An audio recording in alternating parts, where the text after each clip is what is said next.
Hi there, Simon from simonwoods.com. Aujourd'hui, we are in southern France. I've got 6 southern French white wines. Now, I think of southern France as being a really good place to grow things like Syrah, Grenache, Carignan, stuff like that. But there's some fabulous whites being made. Let's see whether I've got any of them today in this sextet. First one I've got, La Différence, Viognier Muscat, 2009, and £6. And you get the characters of both grapes here. You get that really rich, oily, peachy, fresh peach kernel edge of Viognier, and also that grapiness of Muscat. Muscat adding the freshness which sometimes Viognier lacks. Let's see if it tastes as good as it smells. Yeah, nice, clean, fresh, simple wine, but simple and honest. And it's not propped up by any winemaking artifices.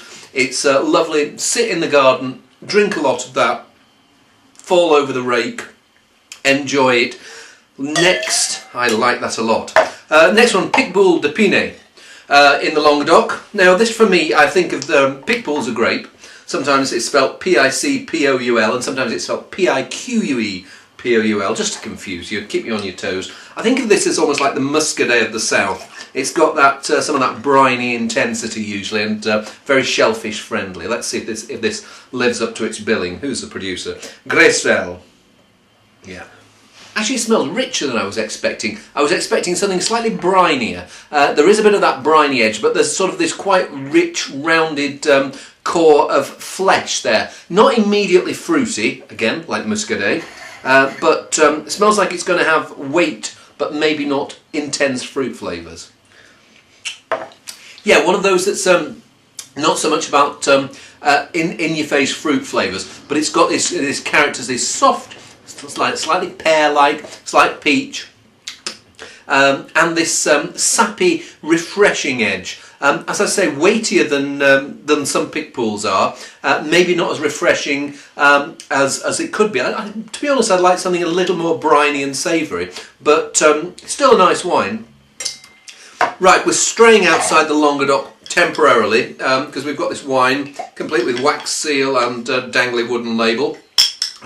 We're in Gascony, Saint-Mont to be precise, and basically this is Jurançon, but not from the Jurançon area. It uses the Jurançon grapes, which are, oh golly, Petit and Gros Montseng, Aroufiac, another one called Corbu.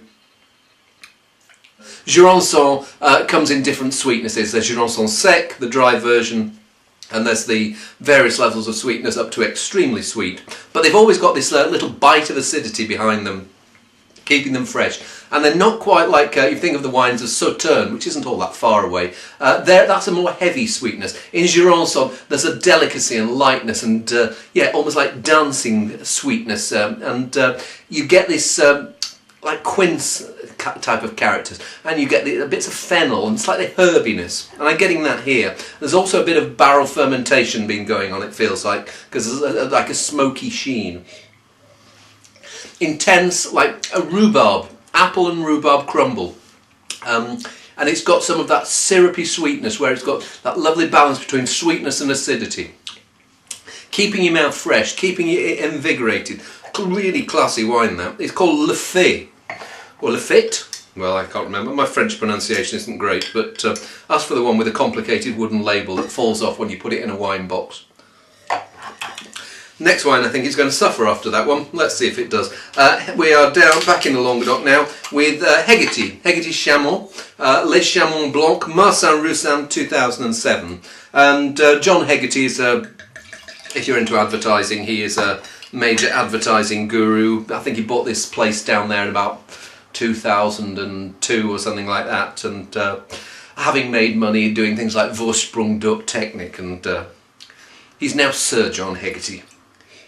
Well, it feels interesting that they're on 2007, and I smell this, and it smells like quite rich and buttery, as if maybe I'd almost like a little bit more fruit flavour. It feels like they I don't know whether they got new barrels and used them and were waiting to have new barrels in the first year and then older barrels in the wines that came after. It's almost like just a bit too fat, a bit too oily. Let's see if it tastes like that. Ooh, I can't work that one out. It's got this slightly burnt sugar character. It's got these butterscotchy barrel fermentation edges where the malolactic's gone through. So you're getting this this really quite rich, powerful core. If there's something missing, I don't get the like the floral character coming through all that strongly. I just get weight and intensity. I'll be very interested to see whether over the course of time this opens up, because at the moment it's just a bit too much of a sort of oaky, buttery powerhouse. Next one, Les Clos de Joux. Clos, as you well know, are petits murs, little walls de pierre, of stone, which qui entourent les vignes. So it's the walls that you find around the vineyards. And Joux est le prénom du père. It's the winemaker's dad's name. Domaine Belle-Pierre in the Coteaux de Languedoc. 2007. Roussin Grenache Blanc Viognier. Oh dear. Do you ever get that where you pour your wine out and you've got a little dribble of cork in there? I'm going to have to give myself another pour of that, because you're always sort of going and trying not to get it in your mouth, and it puts you off slightly. That's better. That's cork free. Yeah, and this smells fresher. It's got a more floral, minerally pungency. The Heggerty was just a bit heavy. This feels lighter, more delicate. No less intense in flavour, but it's getting its flavours from the fruit rather than from the winemaking. Yeah, that's a nice, delicate, floral style. And it's got some of these slightly waxy, herbal edges. Again, I was getting fennel in the Saint-Mont, completely different region, but I get some of that herbiness coming through here. And it's not those garrigue type of herbs. There is something, yeah, fennel-like. And this peachiness. I think the Viognier is starting to talk there. You're getting that peach kernel, the apricots in there, but it's not dominating it. And you're left with this weighty, fleshy mouthful, but it still feels refreshing. Let's see if the last one's pretty classy wine. I think it's the most expensive. 2006 Le Soula from Roussillon. And it smells far more of the soil than the Les Clos de Joux. It smells like it's going to be richer, fuller, fleshier, but more backward, if that makes sense. Whereas the Clos de Joux was quite sharp and refreshing and really nice now. This feels like it's a giant that's just waiting to wake up and come out of its cave. I think they do biodynamic viticulture here, and Gerard Goby, who's one of the main guys involved. I think he's involved in a project with his UK importer and some other people as well.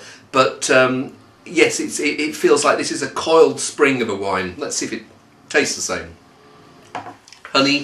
Honeysuckle. It's got this bright minerality. I don't know exactly what the soil is here.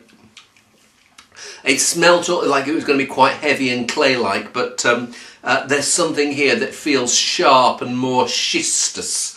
I think that there's some stubborn rock character that's coming through here. Not quite a volcanic edge to it, but certainly some of that really slaty minerality.